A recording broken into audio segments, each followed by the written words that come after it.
गेल्या महिन्यात 26 नोव्हेंबर रोजी झालेल्या गारपीट आणि अवकाळीमुळे 65,000 शेतकऱ्यांना याचा फटका बसला असून अवकाळीने 11,597 हेक्टरवरील द्राक्षांचे मोठे नुकसान झाले आहे। यामुळे प्लॉट बुकिंगही वेळेत पूर्ण होऊ शकले नाही। त्यामुळे रशिया, दुबईला जाणारे द्राक्ष न गेल्याने आर्थिक नुकसान झाले। नुकसानाचे शेतकऱ्यांच्या पदरी काहीच पडले नसल्याने कुटुंबाचा उदरनिर्वाह कसा करावा, घेतलेले कर्ज कसे फेडावे असे मोठे प्रश्न द्राक्ष उत्पादकांसमोर उभे राहिल्याने भरघोस मदत करावी अशी मागणी कृषी तज्ज्ञ करत आहेत। गेल्या 26 नोव्हेंबरला नाशिक जिल्ह्यामध्ये अवकाळी पाऊस आणि गारपीट मोठ्या प्रमाणात झाली। त्याच्यामध्ये जवळपास 65,000 शेतकरी बाधित झाले।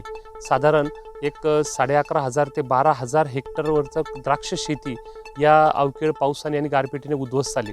नाशिक जिल्हा हा द्राक्ष उत्पादक शेतकऱ्यांचा जिल्हा म्हणून ओळखला जातो। याशिवाय आपल्या जिल्ह्यातून मोठ्या प्रमाणात द्राक्षाची निर्यात होते। एकंदर द्राक्षाचा उत्पादनाचा खर्च बघता आणि सध्या दिवसागणिक वाढत असणारे समस्या द्राक्ष शेतीमधल्या बघता मोठ्या प्रमाणात द्राक्ष शेती उत्पादक अडचणीत सापडलेला आहे। अशा परिस्थितीमध्ये जी निर्यात आत्ता व्हायला पाहिजे दुबई आणि रशियासाठी, त्यासाठी जी नावनोंदणी सध्या सुरू आहे त्याचं प्रमाण देखील कमी आहे।